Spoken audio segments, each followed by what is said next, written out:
નમસ્કાર, એશિયાના સૌથી જૂના અખબાર મુંબઈ સમાચારના ડિજિટલ પ્લેટફોર્મ પર આપનું સ્વાગત છે।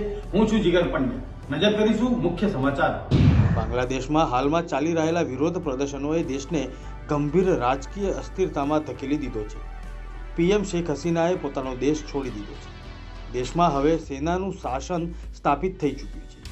પીએમ શેખ હસીનાએ દેશ છોડ્યા બાદ હજારો દેખાવકારો તેમના સરકારી નિવાસસ્થાનમાં ઘૂસી ગયા અને તોડફોડ કરી।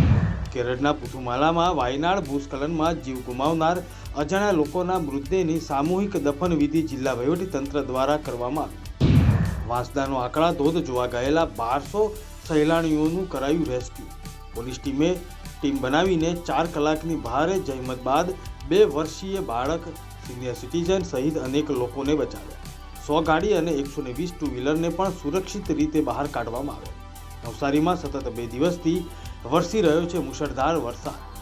ગુજરાતના મુખ્યમંત્રી ભૂપેન્દ્ર પટેલે ગાંધીનગર સેક્ટર 3ની આંગણવાડી ખાતે એક પેડ માં કે નામ અભિયાન અંતર્ગત રોપાનું વાવેતર કર્યું। કાર્યક્રમ દરમિયાન મુખ્યમંત્રીએ અભિયાનનો પ્રારંભ કરાવતા 53,065 આંગણવાડીઓમાં અંદાજિત 3.25 લાખ રોપાનું વાવેતર અને જતન કરવાનો સંકલ્પ લેવડાવ્યો।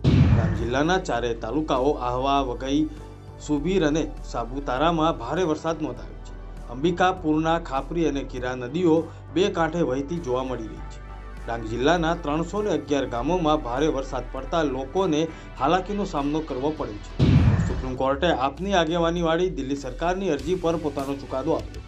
સુપ્રીમ કોર્ટે કહ્યું, દિલ્હીના લેફ્ટનન્ટ ગવર્નરને દિલ્હી સરકારની મદદ અને સલાહ વિના દિલ્હી મ્યુનિસિપલ કોર્પોરેશનમાં એલ્ડરમેન એટલે કે નોમિનેટેડ કાઉન્સિલરને નોમિનેટ કરવાની સત્તા। ગુજરાતમાં ટેક્સટાઇલનું માર્કેટ મોટું છે। માર્કેટને બૂસ્ટર અપ કરવા માટે રાજ્ય સરકાર પોલિસી પણ બનાવી છે, પરંતુ છેલ્લા 7 મહિનાથી ગુજરાતમાં ટેક્સટાઇલ પોલિસી પૂર્ણ થઈ ગઈ છે અને હજી સુધી સરકારને નવી પોલિસી બનાવવાનો સમય મળ્યો, જેને કારણે ગુજરાતમાં કરોડો રૂપિયાના પ્રોજેક્ટ ખોરંભે ચડ્યા છે। સૌરાષ્ટ્ર યુનિવર્સિટી પોલીસ સ્ટેશનની પંચાયત ચોકીમાં જામનગર એસીબીની સફળ ટ્રેપ। કોન્સ્ટેબલ વિપુલ ઓળકિયા ₹25,000ની લાંચ લેતા ઝડપાયો। તેની સાથે ભાવિન રૂઘાણી નામનો ખાનગી શખ્સ પણ ઝડપાયો। શ્રાવણ માસના પ્રથમ દિવસે રાજકોટના સ્વયંભૂ પ્રગટ થયેલ રામનાથ મહાદેવના દર્શને ભક્તજનોની ભીડ એકત્રિત થઈ હતી અને રામનાથ મહાદેવના દર્શન કરીને ધન્યતા અનુભવી।